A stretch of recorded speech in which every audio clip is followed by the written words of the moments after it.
to turn just very briefly to talk about the drivers of inequality before moving really to look at what social entrepreneurs can do to tackle inequality, and especially picking up on what Ngaire was just saying, looking at the way that social entrepreneurs can work with government, because that's one of the most critical ways that they can really, really tackle the roots of inequality.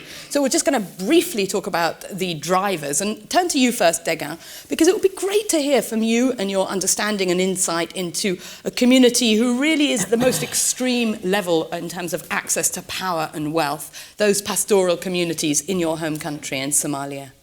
What are the drivers of inequality for this community, do you think? I mean, I think it's multifaceted. One, for the communities we work with, pastoralists, imagine not being how important, integral having an address is to everything. You know, it's how you get a government ID, it's how you're able to vote, it's how you're counted basically and become visible to the government. So what if you don't have an address and you're always moving, you're basically invisible. And because you're not voting, then you're not a power base, you're not a constituency that they really care about. So that level of invisibility is what leads to policies from governments that basically completely marginalize these communities from the arid lands. When you hear about the famines and the Horn of Africa crises and all of these things, it's because these communities who are living in the harshest conditions, who are the people experiencing climate change the first. Right now, the La Nina and what's happening, it's completely impacting these communities in the most devastating way. You know, and then, you know, the government really thinks of them as being invisible because how do you educate them? How do you provide them what they think are productive economic growth policies when they're moving all the time? We're not just talking about a few people, are we? It's 70% of people in Somalia, 30% of people in Ethiopia. We're talking about millions and millions of people who are living life this way, who are invisible. I mean, if you think about it, the entire northern part of Africa, a majority of those people are that way, from the actual Horn in Somalia, all the way to West Africa. Most of these people are nomadic or semi-nomadic pastoralists. So in just Kenya alone, it's 8 million people. In Somalia, it's about 3 to 4 million people. If you include all of the rest of West Africa and Central Africa, we're talking about over 50 million people probably. So it's the perpetuation of power inequality because they're invisible, which is like a circular system which drives inequality to be worse in your home. Yeah, I mean, it's systemic. So, you know, you have governments who don't care, who the policies are really about marginalizing them because they're not farmers, they're not producing crops that the government cares about selling. And they're not taxable, they're not earning tax from them because they don't have an address, so they're moving all the time. And then you have the aid infrastructure that doesn't know how to really deal with them. So I'm sorry to say that what we call the tarmac bias exists. So the aid community usually goes to the places where there's a tarmac road. And they don't really go very deep into the interior where these people are or constantly moving. So they don't know how to do proper education programs and try to find with innovative solutions to try to tackle these the issues. And Yves, some parallels in Latin America. The people might not be in the move in the same way, but you have the same invisibility as a driver. What would you say are the biggest drivers? Poor people are invisible by principle. I mean, and many of them in the global south don't even have IDs. Yeah. They don't exist as citizens. First. Second, maybe telling that it's so complex trying to list drivers of inequality. To my views, it's not really a practical question. It's more practical to about how inequalities intersect and may be associated with different level of well-being and different welfare outcomes. It's more practical because we can see it allows a better understanding of the intersections where we can act between political institutions, market structures, and civil society. Now, if you allow me, maybe I would take half a minute to add something. You've got usually something like 4 categories of countries. Low inequality, high mobility, typically Northern Europe, to say something. Low inequality, low mobility, typically the ex-Soviet Union, yes? High inequality, low mobility. Latin America is an example, but for sure in Africa you've got a lot of cases also. And then my preferred one, that is high inequality, high mobility, and this is called the American dream. The problem is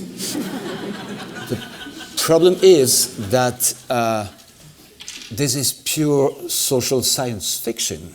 It doesn't work anymore, at least in 30 years. And Nick, you agree very strongly, you're nodding here, in terms of your work. Yeah, so my view is that there are 2 ways to create change at scale. One is violence. It's very effective, long history of it. The other is by aggregating supermajorities of public opinion. And I believe that the biggest driver of economic inequality in our country at base is the broad acceptance of what we call the trickle-down economics theory of growth, that tax cuts for the rich, deregulation for the powerful, and wage suppression for everyone else is what creates growth. And if you doubt how deeply that set of ideas go, I will tell you a story that will prove to you and dimensionalize for you why your work is so hard. So after President Obama was reelected in 2012, a group of my friends went and visited with his closest advisor, a brilliant and amazing woman named Valerie Jarrett. And they were all like, yay, President Obama won. And said, but the middle class is still screwed. Wages are falling. We should really dramatically increase the minimum wage. And she said, and I quote, we could never do that right now. The economy is far too fragile. Just sit with that. The Democratic president's closest advisor believed that if poor people got richer, that was a threat to the economy, right? So the insidious thing about trickle-down economics is not believing that if the rich get richer, that's good for the economy. The insidious thing is the intuition that if poor people get richer, that will be bad for the economy.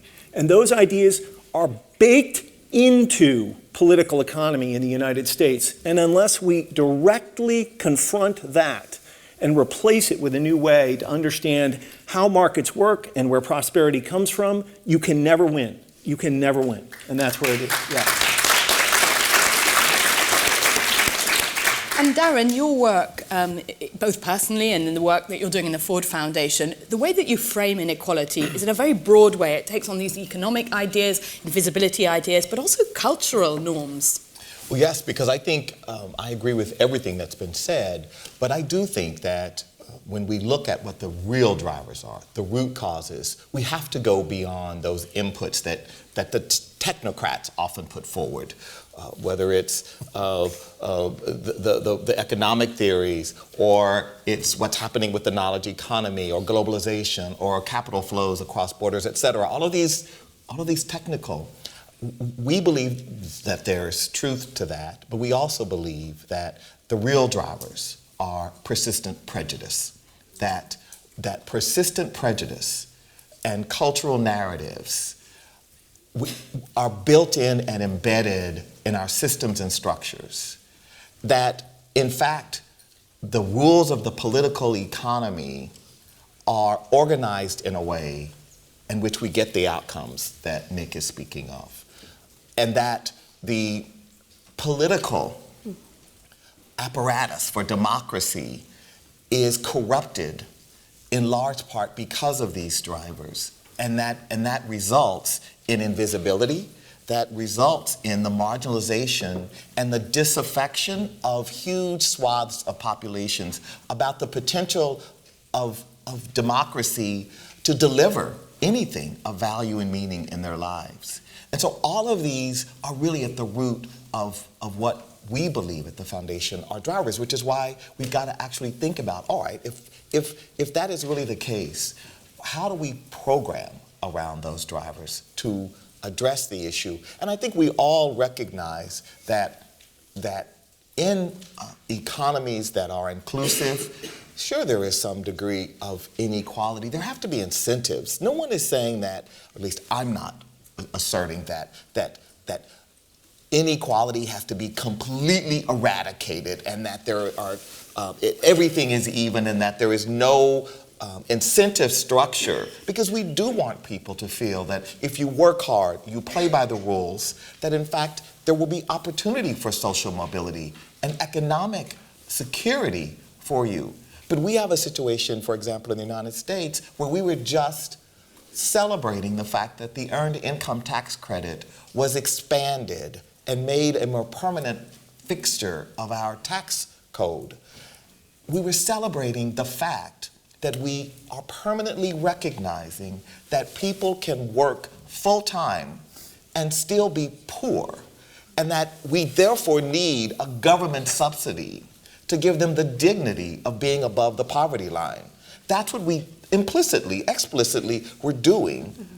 Of course we wanted the EITC to be expanded. I mean, the Ford Foundation was on the forefront, as Frank DiGiovanni will tell you, of moving that policy agenda. But ultimately, what does that say about our economy? What does it say about the idea of human dignity? That you have to wait until the end of the year to get a tax rebate of some sort because you are simply so poor and yet you work full time. Thank you very much.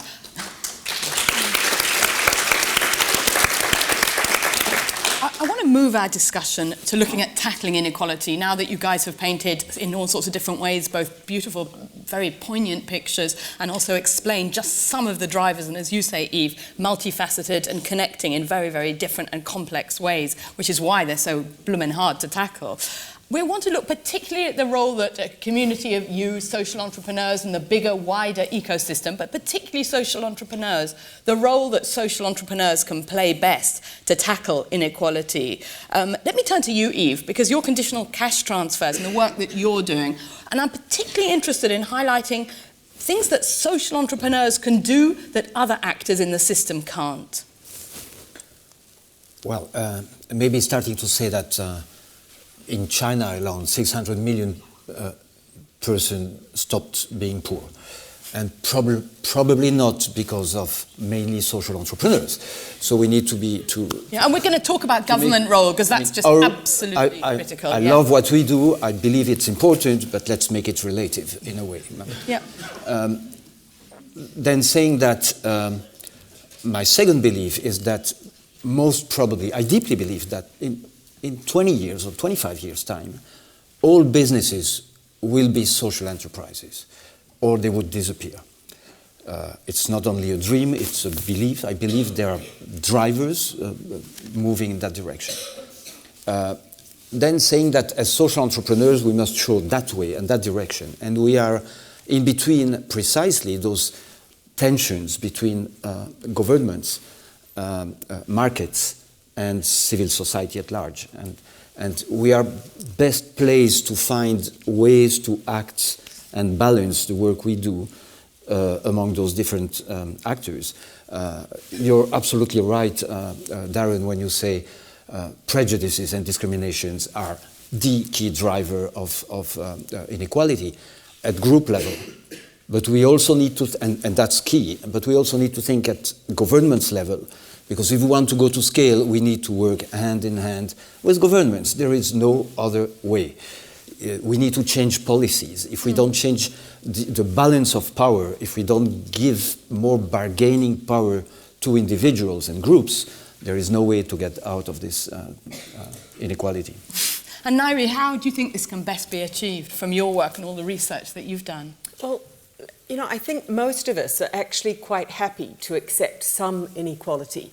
In the same way that we're happy to go along to a football match and watch one team win and the other team lose. Well, we might not be happy about the result, but we accept that result. And I think the reason why the debate about inequality has suddenly become a very sharp political one is because there's a popular sense that the rules have become rigged, that inequality 40 years ago was something that individually you could work to find a different place for yourself in, but somehow the rules are rigged.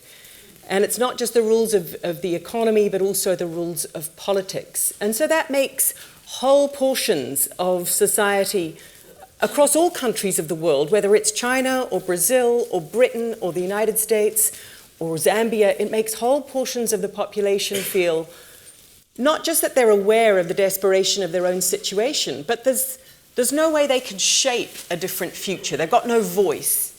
And if we look at what's happening in government, we see that in some of those cases they're right, that the rules of the game have become less and less protecting of what I would call impartial government. And impartial government is absolutely crucial. We know that plenty of people are prepared to, not all human beings cheat. But what we do know is that when human beings, even quite honest human beings, are put in a situation where they believe that everybody else is cheating, then they too will begin to cheat. Yeah. So this is a serious collective action problem, and that's why we need to keep coming back to government. Because if the basic rules of the game are seen to be rigged, if you can buy your voice, if you can lobby for a particular policy simply using money, if you can pick up the telephone and ring the minister and get a special advantage, the corrosion in the system is not just the individual that's getting that advantage or the company that's getting that advantage. It's the fact that everybody in the system will believe that the system is rigged and corrupt, and everybody in the system will begin to telephone the minister, to pay a lobbyist, to show up to distort policy. But the positive news is that the reverse is also true, and that's the exciting research that we're now looking at, which is that where government makes an absolute shift and change, you can actually clean up. There's nothing cultural or deeply embedded about corruption anywhere in the world. There's nothing deeply embedded about a drive towards inequality. Human beings don't want to live in rigged sets of rules. They adapt to them. So if we want to do something about inequality, we need, in my view, to work on making sure that government is trusted to be impartial. There will always be winners and losers, but people need at least to believe that there's a rule set that they can obey, because only then can human beings start acting to their best and aspiring to their best. And to me, the most crushing cost of an inequality that's growing because of a sense of rigged rules is that it crushes aspiration. The real inequality is a complete inequality of aspiration, and it's a very dangerous one, because if people can't aspire to succeed within the system, they will aspire to fame, glory, or riches outside of the system in ways that break the system. And that's what we're all seeing in every one of our societies. Thank you very much.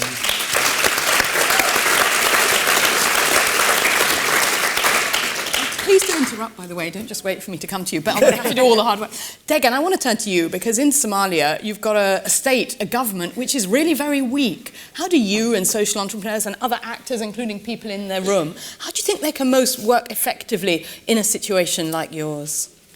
So I think there's two sides to the coin. When you do have a weak and fragile government, I think then the onus is on us as activists, as social entrepreneurs, as NGOs to try to fill in that gap. And this is one of the problems that I see that it's endemic in the aid structure is that everybody's in a box, in a silo, and they feel that somehow because it's a humanitarian setting that you really can't start thinking about policies and capacitating the government and technical assistance, because the donors, the institutional donors say, no, that's something that you do when you're in a development setting, and you don't do that when you're in a humanitarian setting. So it's these boxes that are shackling us from trying to address the root causes of the problem. So a small little agency like us, like Adesso, has said, wait a minute, we've been here for 20 years in Somalia and we don't have a strong government. That has to stop. So now we, as a small organization, are trying to get funding from USAID to support the establishment of a very strong disaster management agency, because we recognize that we need a strong counterpart to the UN that establishes policies around social protection, around disaster management, around environmental regulations, and all of those things that are the causes of these problems. But at the same time, I also want to add to that, you know, civil society is a key part of getting those government policies changed.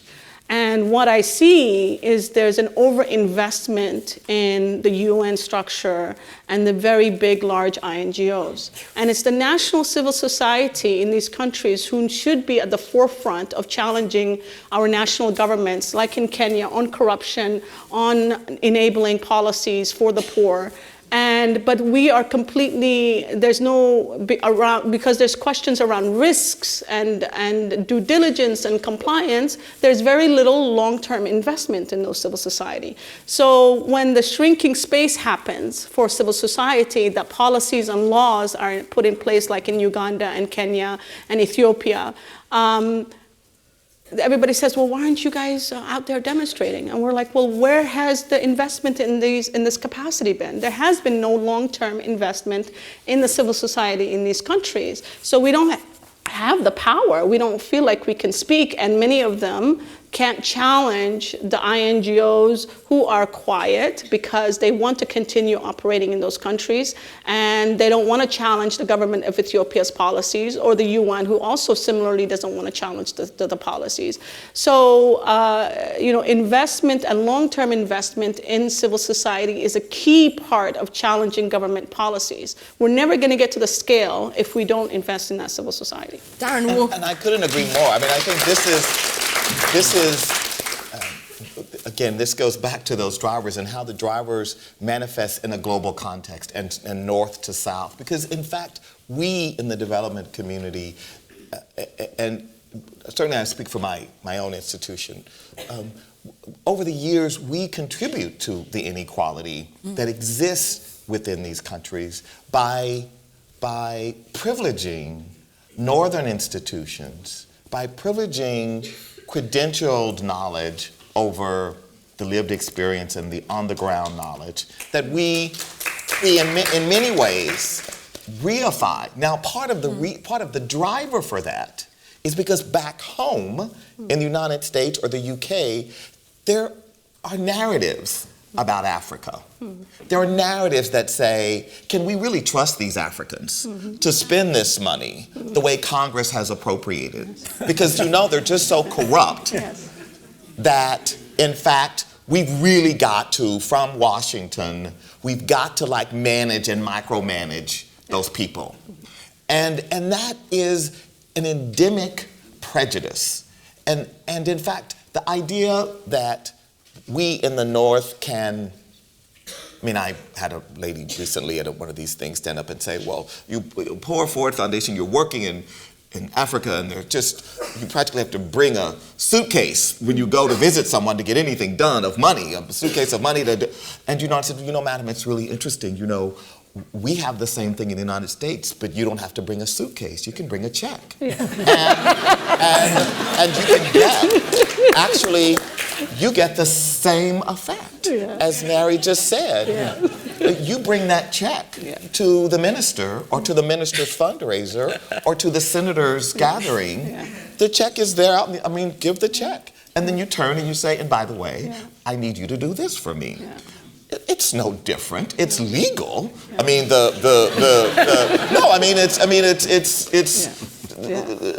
it's legal. And so we just need to own our own culpability in this inequality. So and what I think about we're not doing that. And in the Ford Foundation? Well, for us, this is about civil society. This is why it's so important, why civil society is so important, and why we don't even call ourselves a development foundation anymore, because we're not a development foundation. We believe that people, when given their rights, have the power and the agency to transform their societies. That's our theory of change. And so what we do is we think about how do we invest? And it's really, really hard because we're constantly visited by people who say, I've had it happen, you know, over the last 48 hours. Oh, I'm here in London and we're doing work for Kenya.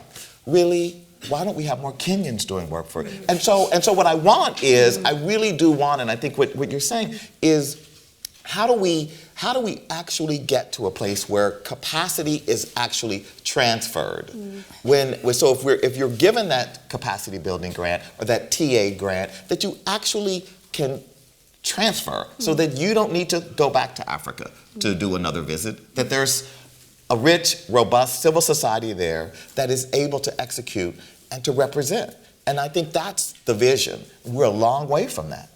Yeah. Thank you very much. I just would love to talk about power, because I think that in the social entrepreneurship space, sometimes people are not comfortable with that.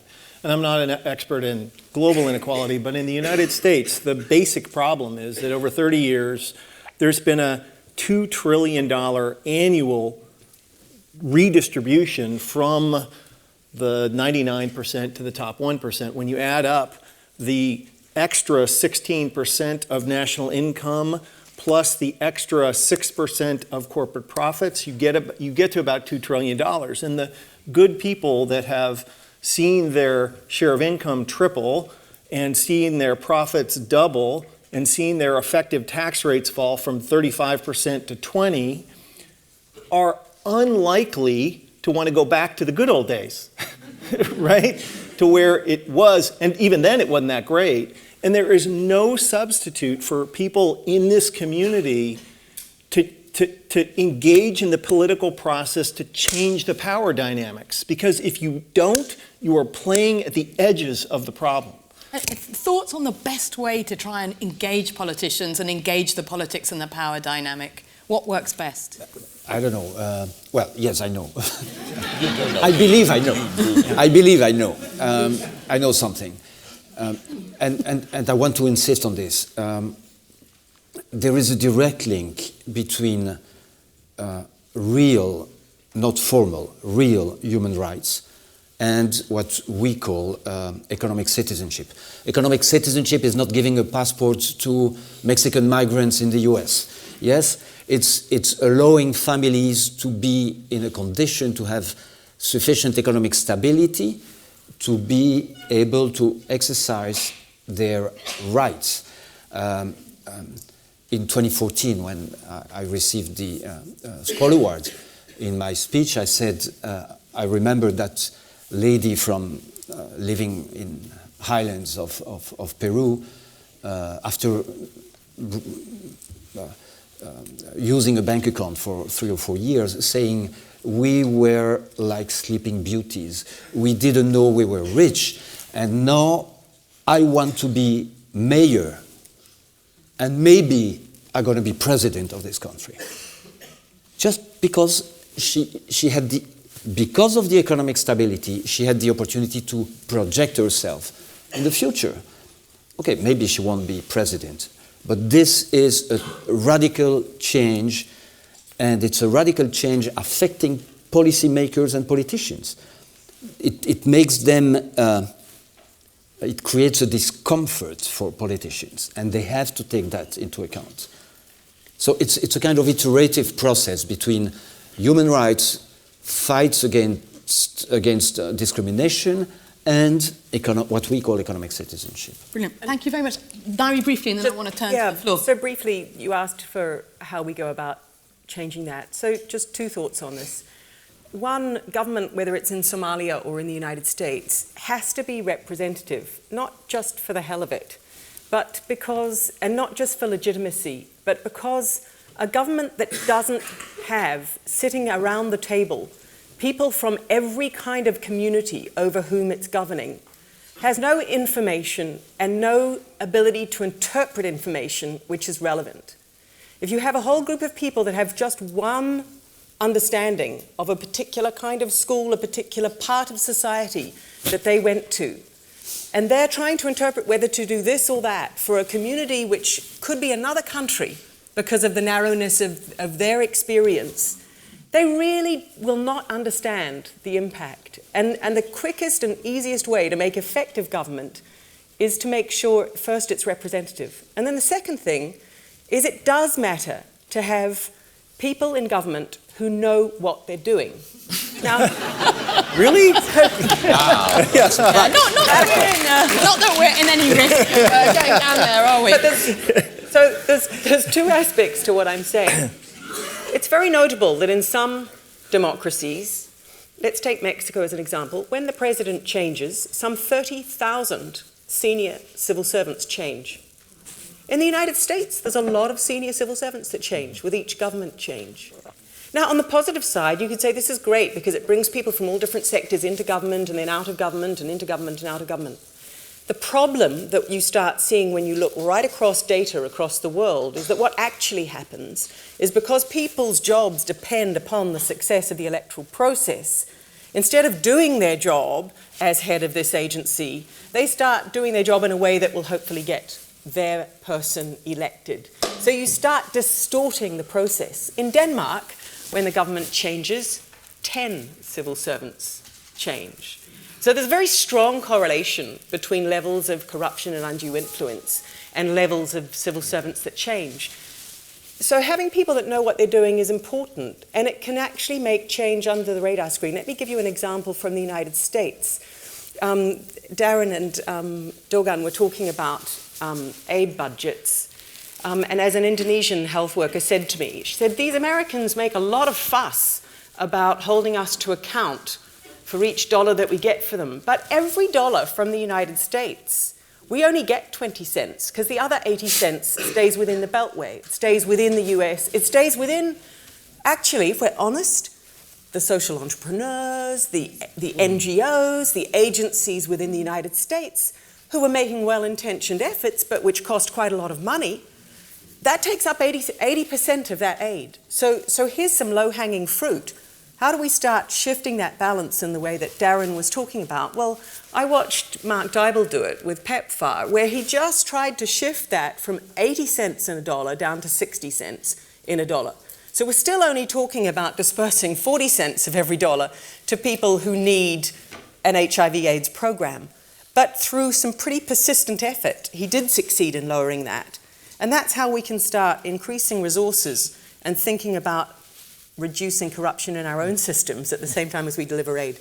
So just those two things. Let's work much harder as we are, certainly in the School of Government, to try to ensure that we're finding and educating and mentoring and sponsoring people who will make government in different countries genuinely representative. And then let's arm them and equip them, not just with the knowledge, but the networks of people who are going to really help them do their job a whole lot better. Thank you very much.